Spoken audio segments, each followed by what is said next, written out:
تو کا حکم کرتا ہے اگر تم واقعی مؤمن ہو۔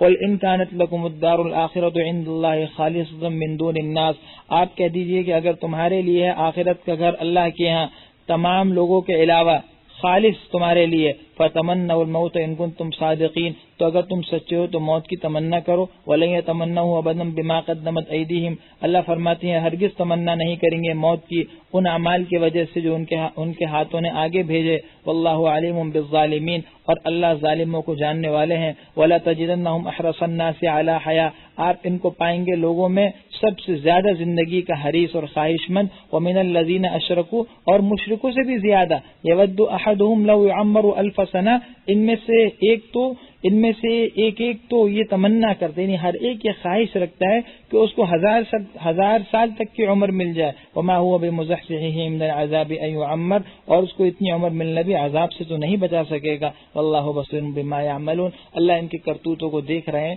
ان کا دعویٰ تھا کہ آخرت میں ہم ہی نجات پانے والے ہیں، اللہ کے ہمارے لیے ہی جنت ہے، اللہ کہہ رہے ہیں ایسی ہی باتیں تو پھر موت کی تمنا کرو، جنت تو اللہ کے انعامات تو موت پر ملیں گے۔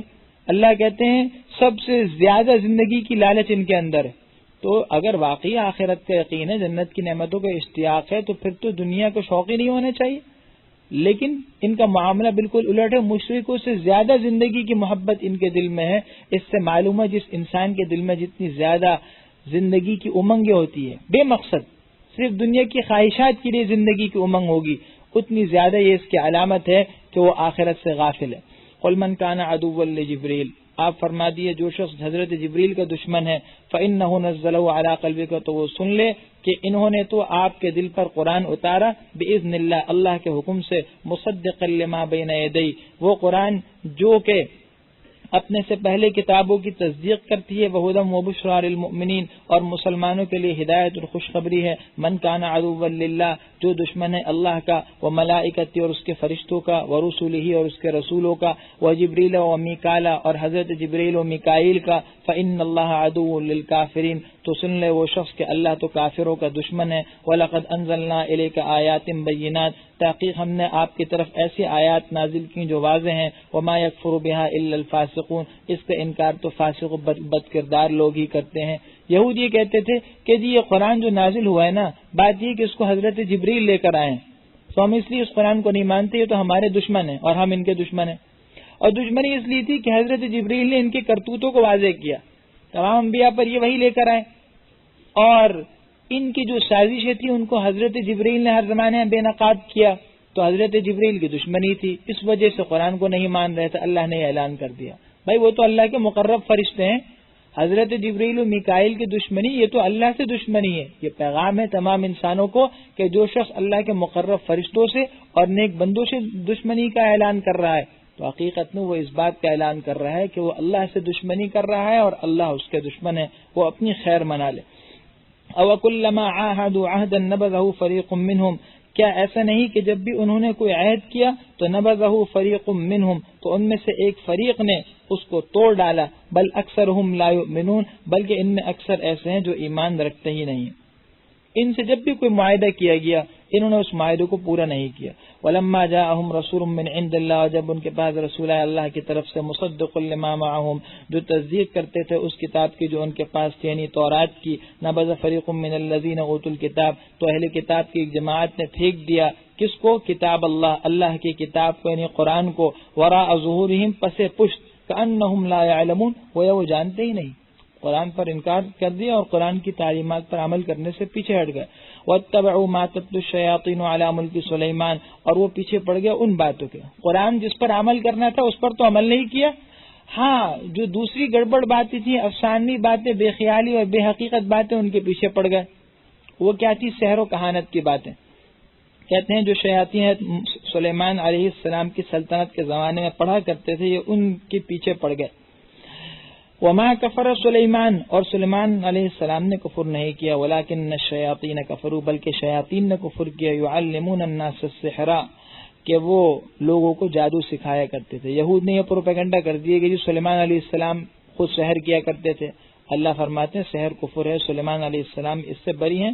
ہاں ان کے زمانے میں یا ان سے پہلے یا ان کے بعد جو شیاطین تھے انہوں نے یہ کرتوت کر رکھے تھے اور یہود نے انہی کرتوتوں کو اختیار کیا۔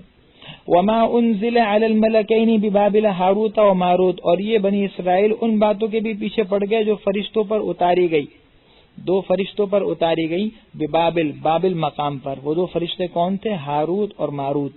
وما يعلمان من احد، اور یہ دونوں فرشتے کسی کو نہیں سکھاتے تھے، حتی یقولا، جب تک کہ یہ نہ کہہ دیتے، انما نحن فتنہ، کہ ہم تو آزمائش ہیں، فلا تکفر، دیکھو ہماری ان باتوں پر عمل کر کے کافر مت بن جانا۔ فیتعلمون منہما ما یفرقون به، لیکن یہ لوگ ان دونوں سے سیکھتے تھے وہ باتیں جس سے وہ تفریق کر دیا کرتے تھے بین المرء وزوجہ، شوہر اور اس کی بیوی کے درمیان، وما هم بضارین به من احد الا باذن اللہ، اور وہ اس جادو کے ذریعے سے نقصان کسی کو نہیں پہنچا سکتے تھے مگر یہ کہ اللہ کا حکم ہو۔ ویتعلمون ما یضرهم ولا ينفعهم، اور یہ لوگ وہ باتیں سیکھتے تھے جو ان کے حق میں نقصان دہ تھیں اور ان کے حق میں فائدے بخش نہیں تھیں۔ وَلَقَدْ عَلِمُوا لَمَنِ اشْتَرَاهُ مَا لَهُ فِي الْآخِرَةِ مِنْ خَلَاقٍ، اور تحقیق یہ لوگ جانتے ہیں کہ جس نے ان چیزوں کو حاصل کیا، یعنی سحر کو، ما له فی الآخرۃ من خلاق، اس کا آخرت میں کوئی حصہ نہیں، وَلَبِئْسَ مَا شَرَوْا بِهِ أَنفُسَهُمْ، اور بہت بری ہے وہ چیز جس کے عوض انہوں نے اپنی جانوں کو بیچ ڈالا، لو كانوا يعلمون، کاش کہ یہ جانتے ہوتے، وَلَوْ أَنَّهُمْ آمَنُوا وَاتَّقُوا، اور اگر یہ ایمان لے آتے اور تقوی اختیار کر لیتے تو لَمَثُوبَةٌ مِّنْ عِندِ اللَّهِ خَيْرٌ، تو اللہ کی طرف سے بہت بہتر بدلہ ملتا، لو كانوا يعلمون، کہ کاش وہ اس سے واقف ہوتے۔ بنی اسرائیل نے، جیسے کہ پیچھے بار بار واضح کیا گیا، قرآن کریم کی تعلیمات پر تو توجہ نہیں کی، ہاں فضول باتوں کے پیچھے پڑ گئے، بالخصوص سحر کے پیچھے، اور بالخصوص ہاروت و ماروت۔ یہ در حقیقت دو فرشتے ہیں، ان کا قصہ مختصر یہ ہے کہ بابل ایک مقام ہے کسی زمانے میں جس کی تعین محققین کہتے ہیں یقینی طور پر نہیں کی جا سکتی، اس میں سحر کا بڑا غلبہ تھا اور جادو کا بڑا چرچا تھا، لوگوں نے سحر کو سیکھنا شروع کر دیا کیونکہ اس شہر کے نتیجے میں عجیب و غریب چیزیں ظاہر ہونے لگتی ہیں، عجیب و غریب شہر کے خواص ہیں، تو ان لوگوں نے بھی اس کو سیکھنا شروع کیا، بلکہ اس کو مقدس عبادت سمجھے جانے لگا، اور بعض لوگوں کو یہ مغالطہ ہو کہ انہوں نے یہ سمجھا کہ سحر اور معجزہ تو ایک ہی چیز ہے، معجزے میں بھی یہی ہوتا ہے اور سحر میں بھی یہی ہوتا ہے۔ اللہ نے ان غلطیوں کی نشاندہی کے لیے دو فرشتے بھیجے، ایک کا نام ہاروت تھا، ایک کا نام ماروت، یہ سحر کے علوم دے کر بھیجے گئے، لیکن یہ شہر کی تبلیغ کے لیے نہیں بھیجے گئے، بلکہ یہ شہر کے علوم دے کر ان کو بھیجا گیا تاکہ شہر کے اغلاط، شہر جو ایک غلط بات ہے اس کی نشاندہی ہو جائے اور اس کی خرابیاں لوگوں کو پتہ چل جائیں۔ چنانچہ لوگوں کے سامنے انہوں نے بتانا شروع کیا، جب لوگوں نے یہ باتیں لوگوں کو پتہ چلی تو لوگوں نے دلچسپی ظاہر کی کہ ہم تو باقاعدہ علوم سیکھنا چاہتے ہیں۔ جو سیکھنا چاہتا فرشتوں اس سے پورا عہد کر لیتے یہ دونوں، اور پورا اطمینان کر لیتے کہ یہ جب سیکھیں گے اس شرط کے ساتھ کہ اس کو ناجائز مقصد میں استعمال نہ کریں، لیکن ان لوگوں نے سحر ان سے سیکھا، جو علوم تھے وہ سیکھا اور اس کو ناجائز مقصد میں استعمال کیا، شوہر بیوی میں اختلاف، تفرقہ، لوگوں میں انتشار پیدا کرنا، زمین میں فتنہ فساد برپا کرنا، کسی کو نقصان پہنچانا، یہ مقاصد جو ہیں یہ حاصل کرنے شروع کر دیے۔ اللہ کہتے ہیں یہ انہوں نے بہت برا کیا۔ بعض صورت معلوم ہوا نہ حضرت سلیمان علیہ السلام اس میں مبتلا ہوئے نہ وہ فرشتے، اس کی وجہ یہ کہ وہ فرشتے جو سحر کا علم دے کر بھیجے گئے تھے اور لوگوں کو بتاتے تھے، یہ تو بالکل ایسا ہی تھا جیسے کہ کوئی عالم یا کوئی آدمی لوگوں کی غلطی کو نشاندہی کرے اور یوں کہے کہ جی یہ فلانا کام غلط ہے، فلانا کام غلط ہے، اور وہ بتائے، تو کوئی یہ نہیں کہے گا کہ جی یہ غلط بات تو وہ صاحب خود کہہ رہے تھے، بھائی وہ تو غلط بات نقل کر رہا تھا تاکہ ان غلطیوں کی نشاندہی ہو جائے۔ تو فرشتے بھی اسی لیے سحر کے علوم بتا رہے تھے تاکہ پتہ چل جائے کہ یہ سحر خطرے کی چیز ہے۔ بہرحال سحر جو ہے جادو، یہ گناہ ہے۔ علماء نے کہا کہ سحر کی بعض صورتیں کفر ہے، وہ شہر جس میں شیاطین کے ذریعے سے مدد لی جائے اور انہیں خوش کیا جائے، یا دوسروں کی پرستش عبادت ہو، یا اس میں کفریہ کلمات ہو، ایسے سحر کے کفر ہونے میں تو کوئی کلام ہی نہیں ہے، اور اگر ایسا نہ بھی ہو تب بھی گناہ کبیرہ تو ضرور ہے کہ اس سے عموماً مسلمان کو نقصان پہنچتا ہے۔ ہاں بعض صورتوں میں علماء نے اجازت دی کہ اگر سحر کو جو ہر قسم کی شرکیہ کفریہ چیزوں سے پاک ہو تو صرف دفع ضرر کے لیے سیکھا جائے، اس لیے کہ انسان اپنے آپ کو دوسروں کو سحر کے نقصان سے بچا سکے، تو بعض علماء نے اس کی اجازت دی ہے۔ یا ایھا الذین آمنوا لا تقولوا راعنا، اے ایمان والو راعنا مت کہو، وقولوا انظرنا، اور یہ کہو انظرنا، ہمارا خیال کیجئے، واسمعوا، اور بات کو غور سے سنا کرو، وللکافرین عذاب علیم، کافروں کے لیے دردناک عذاب ہے۔ یہود کی ایک اور شرارت کا بیان ہے، یہود نبی کریم صلی اللہ علیہ وسلم کا مذاق اڑاتے، وہ اس طرح اڑاتے تھے، کوئی بات سمجھ میں نہیں آتی مجلس میں تو کہتے تھے راعنا۔ راعنا کا ایک ترجمہ کیا ہے؟ ہماری رعایت کیجئے، ہمارا خیال فرمائیے، بات کو دوہرا دیجئے. صحابہ بھی ان کے دیکھے دیکھی یہ بات کہتے، حالانکہ ان کے ذہن میں دوسرا لفظ ہوتا تھا. وہ کیا تھا؟ راعینا. راعی کہتے ہیں چرواہے کو، تو راعینا کا مطلب کیا ہوگا؟ ہمارا چرواہا. معاذ اللہ نبی کریم صلی اللہ علیہ وسلم کے بارے میں یہ لفظ اس انداز میں کہتے تھے. صحابہ تو اس سے وہ پہلا مطلب لیتے تھے، لہذا راعینا کہہ دیا کرتے اگر کوئی بات سمجھ میں نہ آتی. اللہ نے سرے سے منع کر دیا کہ یہ لفظ ہی نہ کہو، تاکہ نبی کی گستاخی اور بے ادبی کا کوئی پہلو آئے ہی نہ. اول تو غور سے سنو، کوئی بات سمجھ میں نہ آئے تو یوں کہو انظرنا، ہمارا خیال فرما لیجیے، ہمارا لحاظ فرما لیجیے، یعنی اس بات کو دوہرا دیجیے. بہرحال اس میں تلقین ہے کہ بات چیت میں ادب آداب کا خیال رکھنا چاہیے. کوئی ایسی بات نہیں کہنی چاہیے جس سے اسلامی تعلیمات یا علماء دین کے بارے میں کسی قسم کے استہزاء اور تمسخر کا پہلو نکلتے ہو. ما یود الذین کفروا من اہل الکتاب والمشرکین، کافر یعنی اہل کتاب اور مشرکین میں سے کوئی بھی یہ خواہش نہیں رکھتا ان ینزل علیکم من خیر من ربکم، کہ تم پر تمہارے رب کی طرف سے خیر نازل ہو. واللہ یختص برحمتہ من یشاء، اللہ اپنی رحمت سے جس کو چاہتے ہیں خاص کر دیتے ہیں. واللہ ذو الفضل العظیم، اور اللہ تو بڑے فضل والے ہیں. یہ لوگ تو مسلمانوں سے فطری حسد رکھتے ہیں، یہ کبھی بھی نہیں چاہیں گے کہ مسلمانوں کو کوئی خیر مل جائے. ما ننسخ من آیت او ننسیها نأتی بخیر منها او مثلها، ہم جو آیت منسوخ کر دیں یا اس کو بھلوا دیں تو ہم اس سے بہتر یا اس جیسی آیت لے آتے ہیں. الم تعلم ان اللہ علی کل شیء قدیر، کہ آپ کو معلوم نہیں کہ اللہ ہر چیز کا علم رکھتے ہیں. قرآن کریم کی بعض آیات منسوخ ہیں، بعضوں کی تلاوت منسوخ ہے، بعضوں کے احکام منسوخ ہیں. اس وجہ سے نہیں کہ اللہ کو علم نہیں تھا، اللہ کو یہ معلوم نہیں تھا کہ آگے جا کے یہ حکم منسوخ کرنا پڑے گا معاذ اللہ، بلکہ اللہ نے وہ حکم ایک مصلحت کی بنا پر ایک مقررہ وقت تک کے لیے دیا تھا. جب وہ وقت ختم ہو گیا تو اس حکم کو اٹھا لیا گیا اور اگلا حکم اس سے بہتر ہی ہوتا تھا. الم تعلم ان اللہ لہ ملک السماوات والارض، کیا آپ کو معلوم نہیں کہ اللہ ہی کے لیے زمین و آسمان کی بادشاہت. وما لکم من دون اللہ من ولی ولا نصیر، تمہارے لیے اللہ کے سے بچانے میں نہ کوئی دوست ہے اور نہ کوئی مددگار. خدا کے سوا نہ تمہارا کوئی دوست و مددگار ہے جو تمہیں اللہ کے عذاب سے بچا سکے. ام تريدون ان تسألوا رسولکم کما سئل موسیٰ من قبل، یہودیوں نے کہا کہ جی ہمارے نبی پر حضرت موسیٰ پر تو تورات پوری کی پوری نازل ہوئی تھی، ہم تو ایمان جب لائیں جب قرآن بھی پورا کا پورا آپ پر نازل ہو. حضور صلی اللہ علیہ وسلم سے یہ بات فرمائی تو اللہ نے اس پر یہ فرمایا، ارے بھائی تم نے تو اپنے نبی سے طرح طرح کے مطالبے کیے، تو کیا تم یہ چاہتے ہو کہ اپنے ان رسول سے، سرکار دو عالم صلی اللہ علیہ وسلم سے بھی اس طرح کے سوالات کر کے انہیں پریشان کرو؟ تمہیں یہ کوئی حق نہیں ہے. ہم تریدون، کیا تم یہ چاہتے ہو کہ تم اپنے ان رسول سے سوالات کرو، پوچھنا شروع کر دو، کما سئل موسیٰ من قبل، اس طرح کہ حضرت موسیٰ سے اس سے پہلے پوچھے کہ تمہارے آبا و اجداد نے انہیں تنگ کیا. ومن يتبدل الكفر بالایمان، اور جو آدمی ایمان کے بدلے میں کفر لے گا، فقد ضل سواء السبیل، تو وہ سیدھے راستے سے بھٹک جائے گا. ود کثیر من اہل الکتاب، بہت سے اہل کتاب کی یہ خواہش ہے، لو یردونکم من بعد ایمانکم کفارا، کہ کاش کہ وہ تم کو تمہارے ایمان کے بعد کافر بنا کر لوٹا دیں. حسدا من عند انفسہم، اس حسد کی وجہ سے جو ان کے دلوں میں ہے، من بعد ما تبین لہم الحق، جبکہ ان پر حق واضح ہو گیا اس کے بعد. اہل کتاب کی یہ فطرت ہے، کبھی وہ مسلمانوں کو اپنے دین پر جمع ہوا نہیں دیکھنا چاہتے. ان کی یہ خواہش ہے کہ مسلمان کسی نہ کسی طرح ہر پہلو سے، نظریات میں، تہذیب میں، اخلاق میں، کردار میں، ثقافت میں ان سے مرعوب ہو کر ان کے تابع ہو جائیں. اللہ نے ان کی نفسیات بتا دی اور اس سے چوکنا کر دیا. اللہ فرماتے ہیں فاعفوا واصفحوا حتی یأتی اللہ بامری، یہ حکم مشرکین کے مقابلے ہے. مشرکین ایذائے دیا کرتے تھے، اللہ فرماتے ہیں بس تم معاف کرو اور درگزر کرو یہاں تک کہ اللہ جل شانہ اپنا نیا حکم بھیج دے، یعنی ان سے قتال کا.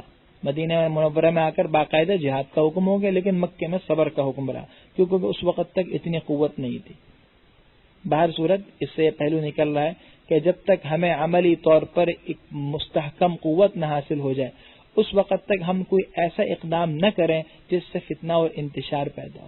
اپنے طاقت اور ہمت کے بقدر دین پر تو عمل خود کرنا ہی ہے، دین کی اشاعت کریں، دین کے پیغام کو پھیلائیں.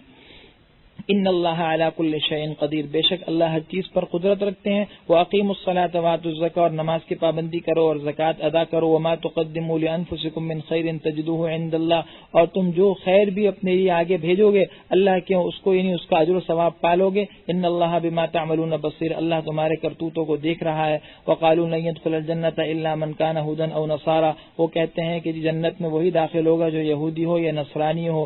تلک امانیہم، اللہ فرماتے ہیں یہ ان کی من پسند خواہشات ہیں. قل ہاتوا برہانکم ان کنتم صادقین، آپ فرما دیجئے ذرا اس پر دلیل لے آؤ اگر تم سچے ہو.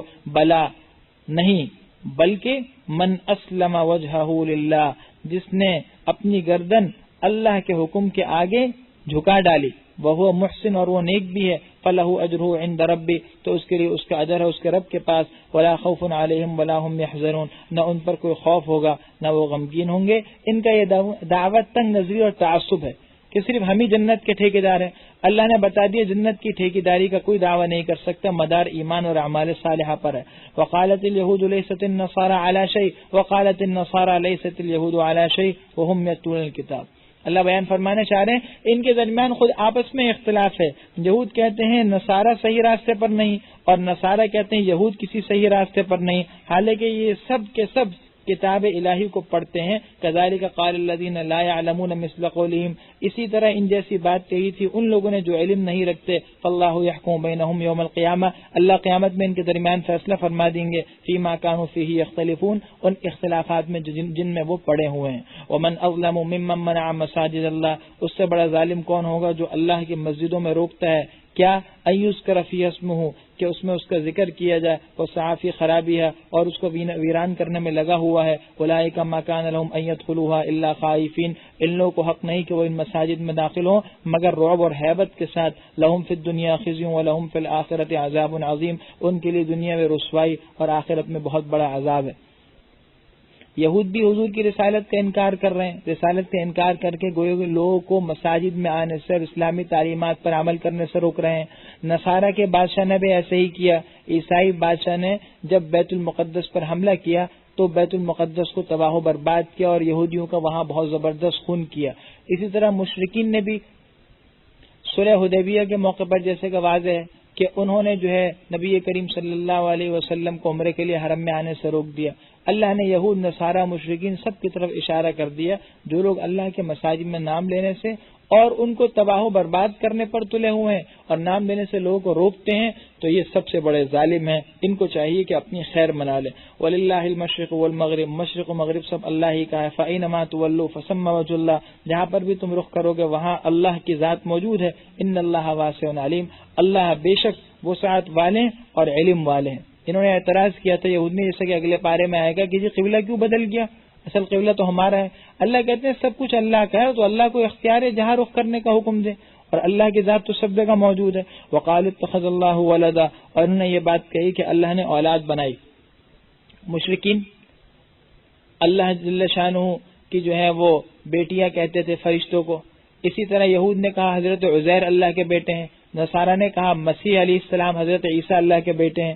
اللہ فرماتے ہیں سبحانہ، وہ پاک ہے اس سے، بل لہ ما فی السماوات والارض، بلکہ جو کچھ آسمان و زمین میں سب اس کے، تو اس کو اولاد کی کیا ضرورت ہے. کل لہ قانتون، سب اس کے مطیع و فرم بردار ہیں. بدیع السماوات والارض، آسمانوں اور زمینوں کو انوکھے انداز میں پیدا کرنے والا ہے. واذا قضى امرا فانما يقول له كن فيكون، اور جب وہ کسی کام کا فیصلہ کرتا ہے تو اس کو کہتا ہے کہ ہو جا تو وہ ہو جاتا ہے. وقال الذين لا يعلمون لولا يكلمنا الله او تاتينا آية، جو لوگ علم نہیں رکھتے وہ یہ کہتے ہیں کہ اللہ ہم سے براہ راست کی بات نہیں کرتے، یہ ہمارے پاس کوئی نشانی واضح کیوں نہیں آ جاتی. كذلك قال الذين من قبلهم مثل قولهم، ان جیسے ان کے پچھلے لوگوں نے بھی ان جیسی بات کہی. تشابہت قلوبہم، ان کے دل آپس میں ملتے ہیں. قد بینا الآیات لقوم یوقنون، اللہ فرماتے ہیں ہم نے تو نشانیاں بالکل واضح کر دی ہیں ان لوگوں کے لیے جو آخرت پر یقین رکھتے ہیں. انا ارسلناک بالحق بشیرا ونذیرا، ہم نے دین حق کے ساتھ آپ کو بھیجا خوشخبری دینے والا اور ڈرانے والا بنا کر. ولا تسأل عن اصحاب الجحیم،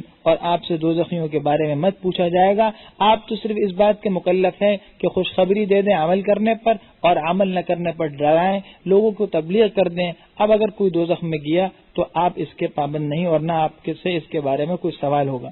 ولن ترضى عنك اليهود ولا النصارى حتى تتبع ملتهم، اور یہود اور نصارہ آپ سے کبھی خوش نہیں ہو سکتے جب تک کہ آپ ان کے دین کی اتباع نہ کر لیں۔ قل ان ھدی اللہ ھو الھدی، آپ کہہ دیجئے اللہ ہی کی ہدایت اصل ہدایت ہے۔ ولئن اتبعت اهواءهم بعد الذي جاءك من العلم، اور اگر آپ ان کے خواہشات کے پیچھے چل پڑے اس علم میں اس کتاب کے بعد جو آپ کے پاس آئی، ما لک من اللہ من ولی ولا نصیر، تو آپ کے لیے اللہ کے عذاب سے بچانے والا نہ کوئی دوست ہوگا نہ کوئی مددگار ہوگا۔ یہ یہودی اور نصرانیوں کی فطرت بیان کی گئی ہے۔ حقیقت یہی ہے کہ ان کا سارا زور اس پر ہے، جیسے میں نے عرض کیا کہ مسلمانوں کو نظریات، ثقافت، تہذیب، کردار ہر پہلو سے اپنے سانچے میں ڈھال لیں۔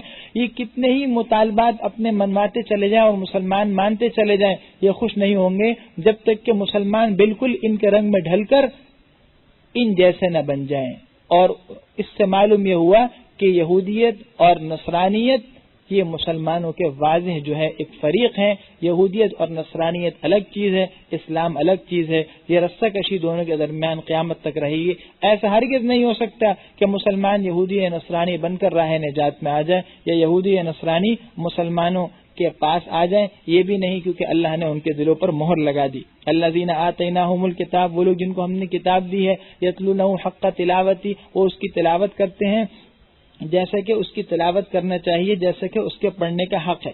اولئک یؤمنون بہ، یہی وہ لوگ ہیں جو اس پر ایمان رکھتے ہیں۔ یعنی بعض اہل کتاب ایسے بھی ہیں جو واقعی اہل کتاب یعنی تورات کے حامل ہیں، تورات کی تلاوت کرتے ہیں اور اس کا حق ادا کرتے ہیں، اس پر عمل کرتے ہیں، یہی اصل مؤمن ہے۔ ومن یکفر بہ فاولئک هم الخاسرون، جو اس کا انکار کرے گا تو یہی لوگ خسارے میں ہیں۔ یا بنی اسرائیل اذکروا نعمتی التی انعمت علیکم، اے بنی اسرائیل میرے ان انعامات کو یاد کرو جو میں نے تم پر کیے۔ وانی فضلتکم علی العالمین، اور یہ کہ میں نے تم کو اپنے زمانے کے تمام لوگوں پر فضیلت دی تھی۔ واتقوا یوما لا تجزی نفس عن نفس شیئا، اور یاد کرو اور ڈرو اس دن سے جس دن کوئی کسی کے کچھ کام نہیں آئے گا۔ ولا يقبل منها عدل، اور کسی سے کوئی معاوضہ نہیں قبول کیا جائے گا۔ ولا تنفعها شفاعۃ، اور نہ کوئی سفارش کام آئے گی۔ ولا هم ينصرون، نہ ان کی مدد ہوگی۔ وَإِذِ ابْتَلَىٰ إِبْرَاهِيمَ رَبُّهُ بِكَلِمَاتٍ فَأَتَمَّهُنَّ، بنی اسرائیل کا یہاں تک تذکرہ تقریباً اب مکمل ہو گیا ہے۔ اب اس کے مقابلے میں کہ ایک تو ان لوگوں کا حال تھا کہ اللہ کے انعامات اور ان کی نافرمانی ہے، دوسری طرف اب اللہ کی ایک برگزیدہ ہستی حضرت سیدنا ابراہیم علیہ السلام کا ذکر آ رہا ہے کہ ان کا کیا حال تھا۔ وہ سراپا اطاعت اور سراپا تسلیم تھے۔ اللہ نے ابراہیم علیہ السلام کو کہتے ہیں، جب اللہ نے ابراہیم علیہ السلام کو ان کے رب نے آزمایا بکلمات، چند باتوں کے ساتھ، فأتمہن، تو اس آزمائش میں وہ پورے اتر گئے۔ اللہ نے ان کو کئی طریقے سے آزمایا، طرح طرح کے امتحانات ہوئے۔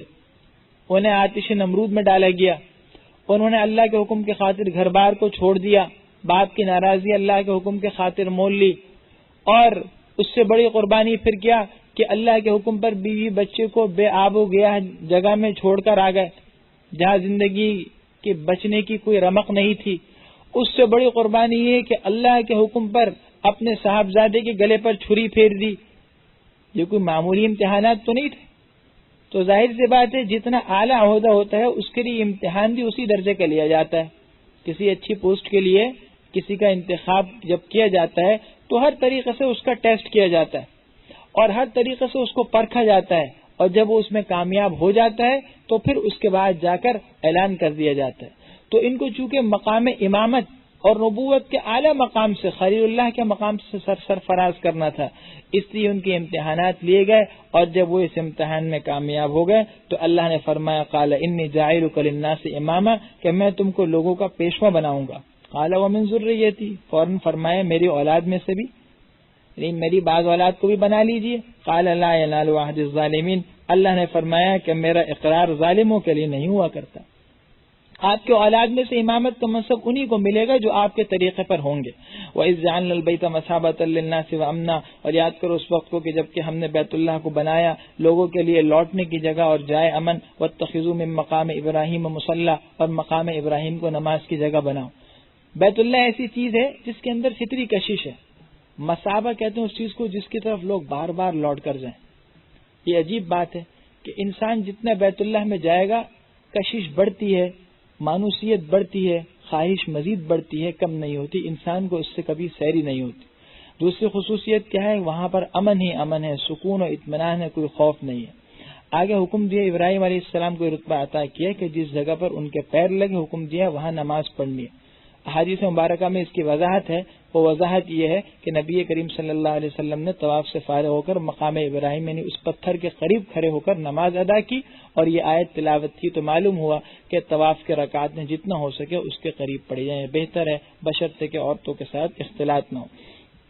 وعہدنا الی ابراہیم و اسماعیل، اور ہم نے عہد لیا، اقرار لیا حضرت ابراہیم و اسماعیل علیہ السلام سے، ان طہرا بیتی، کہ میرے گھر کو پاک و صاف رکھنا، للطائفین، طواف کرنے والوں کے لیے، والعاکفین، اور اعتکاف کرنے والوں کے لیے، والرکع السجود، اور رکوع سجدہ کرنے والوں کے لیے۔ وَإِذْ قَالَ إِبْرَاهِيمُ رَبِّ اجْعَلْ هَذَا بَلَدًا آمِنًا، اور جب حضرت ابراہیم علیہ السلام نے عرض کیا کہ اے رب اس شہر کو امن والا شہر بنا دے، وارزق اہلہ من الثمرات، اور ان کے رہنے والوں کو پھل عطا کر، من آمن منہم باللہ والیوم الآخر، ان کو جو اللہ پر ایمان لائے، ان میں سے وہ لوگ جو اللہ پر اور آخرت پر ایمان لائے۔ قال ومن کفر فامتعہ قلیلا، اللہ نے فرمایا جو کافر ہیں میں ان کو بھی تھوڑے وقت کے لیے نفع دوں گا، ثم اضطرہ الی عذاب النار، پھر کھینچ کر دوزخ کے عذاب کی طرف لے جاؤں گا، وبئس المصیر، اور وہ برا ٹھکانہ ہے۔ ابراہیم علیہ السلام نے دعا کی صرف ان لوگوں کے لیے جو مومن تھے، اللہ نے بتایا نہیں۔ اللہ تو بہت حلیم ہے، وہ تو رزاق ہے، تو اللہ نے فرمایا یہ پھل یہ نعمتیں کافروں کو بھی دوں گا، دنیا سب کے لیے، ہاں اللہ کے نیک بندوں کے لیے۔ وَإِذْ يَرْفَعُ إِبْرَاهِيمُ الْقَوَاعِدَ مِنَ الْبَيْتِ وَإِسْمَاعِيلُ، اور یاد کرو اس وقت کو جب کہ بیت اللہ کی بنیادیں اٹھا رہے تھے حضرت ابراہیم اور اسماعیل دونوں کے دونوں، ربنا تقبل منا، اور یہ کہتے جاتے تھے کہ اے پروردگار تو ہم سے عمل قبول کر لے، انک انت السمیع العلیم، تو زبردست سننے اور جاننے والا ہے، ربنا وجعلنا مسلمین لک، اے پروردگار ہمیں اپنے فرما بردار بنا، ومن ذریتنا امۃ مسلمۃ لک، اور ہماری اولاد میں سے بھی ایسی جماعت پیدا کر جو آپ کے حکم کے آگے سر تسلیم خم کرنے والی ہو، وَأَرِنَا مَنَاسِكَنَا، اور ہمیں ہمارا طریق عبادت بتا دے اور دکھا دے، وَتُبْ عَلَيْنَا إِنَّكَ أَنْتَ التَّوَّابُ الرَّحِيمُ، اور ہماری توبہ کو قبول فرما، بے شک تو زبردست توبہ قبول کرنے والا اور مہربان ہے۔ اللہ جل شانہ جب کسی سے مجاہدہ کرواتے ہیں، امتحان لیتے ہیں، اس پر آزمائشیں لاتے ہیں، تو پھر انعامات بھی اسی حساب سے آتے ہیں۔ ان پر مجاہدے آئے لیکن پھر انعام بھی اللہ کا کیسے زبردست آیا کہ بیت اللہ کی بنیاد ان سے کروائی گئی، بیت اللہ کی تعمیر کروائی گئی۔ طوفان نوح کے بعد بیت اللہ ختم ہو گیا تھا، اس کی عمارت ڈھہ چکی تھی، حضرت جبرائیل نے اللہ کے حکم سے نشاندہی کی اس کی بنیادوں کی، اور ان دونوں حضرات سے اللہ نے بیت اللہ کی تعمیر کا کام لیا۔ لیکن ان کا طرز عمل دیکھیے، ان حضرات نے گویا اس وقت میں جو دنیا کا سب سے افضل اور مقدس پاکیزہ عمل تھا اس کو انجام دیا، اس عمل کے وقت میں بھی کیا کہنا، ربنا تقبل منا۔ تو اس سے معلوم ہے انسان کو چاہیے کہ کبھی عمل سے مغرور مت ہو، اور کبھی بھی اللہ کے ہاں قبولیت کی دعا سے غافل نہ ہو۔ بڑے سے بڑا عمل کرے تو دل سے یہ دعا کرتے رہے کہ اللہ کرے یہ قبول ہو جائے۔ اگر اللہ کے ہاں قبول ہو گیا تو ساری محنت اور مشقت وصول ہو گئے، اور اگر اللہ کے ہاں قبول نہیں ہو تو مخلوق کتنے ہی خوش ہو جائے، کتنی ہی واہ واہ کر دے، کیا فائدہ ہوگا؟ لہذا قبولیت کی دعا کرتے رہے۔ دوسری بات یہ دعا کی کہ ہم اور ہماری جو نسل ہے وہ آپ کی فرما بردار ہو۔ صرف رسومات کا یا چند ظاہری عبادات انجام دینے کا نام دین نہیں ہے، دین تو پورے اسلام یعنی سر تسلیم کو خم کرنے کا نام ہے۔ اس میں سبق ہے کہ انسان کو چاہیے کہ اگر اس سے اللہ کو بڑا خدمت، دین کی خدمت کا کام لے لیں تو اس پر اتکال کر کے نہ بیٹھے، بھروسہ کر کے نہ بیٹھے، نہیں جی میں نے یہ بہت بڑا عمل کر لیا، اللہ کے راستے میں اتنا خرچ کر لیا، یہ جی فلانا کام کر لیا، نہیں، ساری زندگی کو دین کے سانچے میں ڈھالو، تب تم واقعی اللہ کے مقبول ہو۔ ربنا وبعث فیہم رسول، اے ہمارے رب ان بھیجی ایک رسول، یتلو علیہم آیاتک، جو انہی میں سے ہو اور آپ کی آیات ان کو پڑھ کر سنائے، وَيُعَلِّمُهُمُ الْكِتَابَ وَالْحِكْمَةَ وَيُزَكِّيهِمْ، اور ان کو قرآن اور حکمت کی باتیں سکھائے اور ان کا تزکیہ کریں، ان کو سنوارے۔ اِنَّكَ أَنْتَ الْعَزِيزُ الْحَكِيمُ، بے شک آپ زبردست اور حکمت والے ہیں۔ سیدنا ابراہیم علیہ السلام کو یہ فکر تھی کہ میں نے یہ جو کام کیا ہے اللہ کرے اس کا کوئی سنبھالنے والا بھی تو ہو، تو یہ دعا کی کہ اے اللہ ہماری اولاد میں ایک رسول ایسا بھیج دیجئے جس سے آپ یہ کام لے لیں۔ چنانچہ جناب رسول اللہ صلی اللہ علیہ وسلم تشریف لائے۔ خود نبی کریم صلی اللہ علیہ وسلم فرماتے ہیں کہ میں اپنے والد جد امجد حضرت ابراہیم کی دعا اور حضرت عیسیٰ علیہ السلام کی بشارت اور خوشخبری کا نتیجہ ہوں۔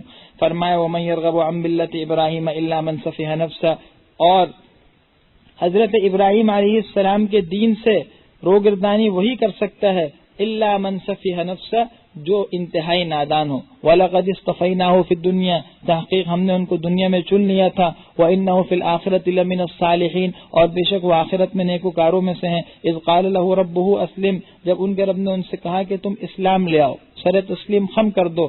قال اسلمت لرب العالمین، فوراً عرض کیا کہ میں نے پروردگار تمام جہانوں کے پالنے والے رب کے سامنے سر تسلیم خم کر دیا. ووصى بها ابراہیم بنیہ ویعقوب، اور حضرت ابراہیم نے اپنے صاحبزادوں کو اور حضرت یعقوب نے بھی اس بات کی وصیت کی. وصیت کیا کی؟ یا بنی ان اللہ اصطفى لكم الدین، کہ اے میرے بیٹو اللہ نے تمہارے لیے دین کو چن لیا اور منتخب کر لیا. فلا تموتن الا وانتم مسلمون، تو تمہیں موت نہ آئے مگر اسلام کی حالت میں. وصیت یہ کر کے گئے تھے. سب سے اہم چیز کی وصیت کی جاتی ہے، وصیت یہ کی کہ تمہیں اسلام کی نعمت سے سرفراز کیا ہے، دیکھو اخیر وقت تک اس کو سینے سے جمائے رکھ. مفسر عبد الماجد دریابادی رحمہ اللہ نے لکھا ہے کہ اگر مجھے کہا جائے کہ قرآن کریم کی کسی ایک آیت کا انتخاب کروں تو میں تمام قرآن میں سے اس آیت کا انتخاب کروں گا.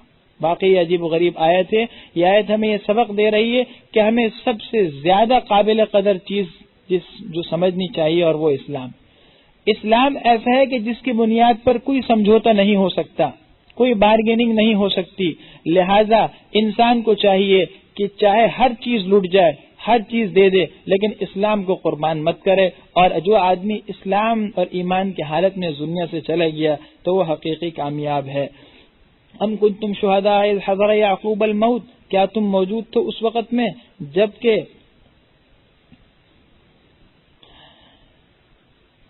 حضرت یعقوب علیہ السلام کو موت آئی. اذ قال لبنیہ ما تعبدون من بعدی، جبکہ انہوں نے اپنے بیٹوں سے کہا ما تعبدون من بعدی، کہ تم میرے بعد کس چیز کی عبادت کرو گے. قالوا نعبد الہک، کہنے لگے ہم آپ کے معبود کی عبادت کریں گے. والہ آبائک ابراہیم و اسماعیل و اسحاق، اور اس ذات کی عبادت کریں گے جو آپ کے آبا و اجداد حضرت ابراہیم و اسماعیل و اسحاق کا معبود ہے. الہا واحدا، وہ ایک ہی معبود ہے. ونحن له مسلمون، اور ہم اسی کے حکم کے فرما بردار ہیں. تلک امت قد خلت، اللہ فرماتے ایک جماعت ہے جو گزر چکی ہے. لہا ما کسبت ولکم ما کسبتم، اس کو اس کے اعمال کا بدلہ ملے گا اور تم کو تمہارے اعمال کا. ولا تسألون عما كانوا يعملون، تم سے ان کے اعمال کے بارے میں کوئی باز پرس نہیں ہوگی. وقالوا كونوا هودا او نصارى تهتدوا، یہ لوگ کہتے ہیں یہودی یا نصرانی بن جاؤ تو ہدایت پر آ جاؤ گے. قل بل ملت ابراہیم حنیفا، آپ کہہ دیجئے نہیں بلکہ ملت ابراہیم کو اختیار کرو جو کہ ہر چیز سے یکسوت ہے. وما كان من المشرکین، اور وہ مشرک نہیں تھے. یعنی نجات اب تو دین ابراہیمی پر ہے، دین حنیفی پر، نہ یہودیت پر نہ نصرانیت پر. یہ سب منسوخ ہو چکی ہیں. اور دین حنیفی کیا ہے؟ یہی دین محمدی. نبی کریم صلی اللہ علیہ وسلم اسلام کی صورت میں جو دین لے کر آئے یہی دین حنیفی ہے. ابراہیم علیہ السلام شرک سے دور تھے، یہودیت بھی نہیں تھی، نصرانیت بھی نہیں تھی. تو جو آدمی شریعت محمدی پر عمل کرے گا وہی آدمی حضرت ابراہیم علیہ السلام کے متبع ہونے کا حقیقت میں دعوے دار بن سکتا ہے. قولوا، تم کہہ دو آمنا باللہ، ہم ایمان لائے اللہ پر. وما انزل الینا، اور اس پر جو ہماری طرف نازل کیے گئے یعنی قرآن پر. وما انزل الی ابراہیم، اور اس پر جو اتارے گئے حضرت ابراہیم کی طرف. و اسماعیل و اسحاق و یعقوب، اور حضرت اسماعیل و اسحاق و یعقوب کی طرف. والاسباط، اور ان کی اولاد کی طرف. وما اوتی موسیٰ و عیسیٰ، اور جو حضرت موسیٰ و عیسیٰ کو دیے گئے اس پر بھی ہم ایمان لائے. وما اوتی النبیون من ربہم، اور جو انبیاء کو ان کے رب کی طرف سے ملا ہم ان سب پر ایمان لائے. لا نفرق بین احد منہم، ہم ان میں سے کسی کے درمیان کوئی فرق نہیں کرتے. ونحن له مسلمون، اور ہم اسی خدا کے فرما بردار ہیں. بتا چکا ہوں کہ دین اسلام اعتدال پسند مذہب ہے، اس میں کوئی تعصب نہیں ہے، کوئی تنگ نظری نہیں ہے. دین اسلام ہمیں یہ تلقین کر رہا ہے کہ سارے ادیان برحق، سارے کے سارے ادیان ٹھیک ہیں، انبیاء جتنی شریعت لے ہم ان سب پر ایمان لاتے ہیں. یہ اور بات ہے کہ اب سب شریعتیں منسوخ ہو چکی ہیں اور قابل عمل شریعت صرف شریعت محمدی ہے. فَإِنْ آمَنُوا بِمِثْلِ مَا آمَنْتُمْ بِهِ فَقَدْ اهْتَدَوْا، اگر یہ لوگ ایمان لے آئے جیسے کہ تم ایمان لے آئے، ان باتوں پر ایمان لے آئے تو فَقَدْ اهْتَدَوْا، تو یہ ہدایت پا گئے. وَإِنْ تَوَلَّوْا فَإِنَّمَا هُمْ فِي شِقَاقٍ، اور اگر یہ پھر گئے تو تحقیق یہ تو تمہارے مخالف ہیں. فَسَيَكْفِيكَهُمُ اللَّهُ، اللہ آپ کی طرف سے ان کے لیے کافی ہو جائے گا. وَهُوَ السَّمِيعُ الْعَلِيمُ، اللہ زبردست سننے جاننے والے ہیں. بِمِثْلِ مَا آمَنْتُمْ بِهِ، صحابہ کرام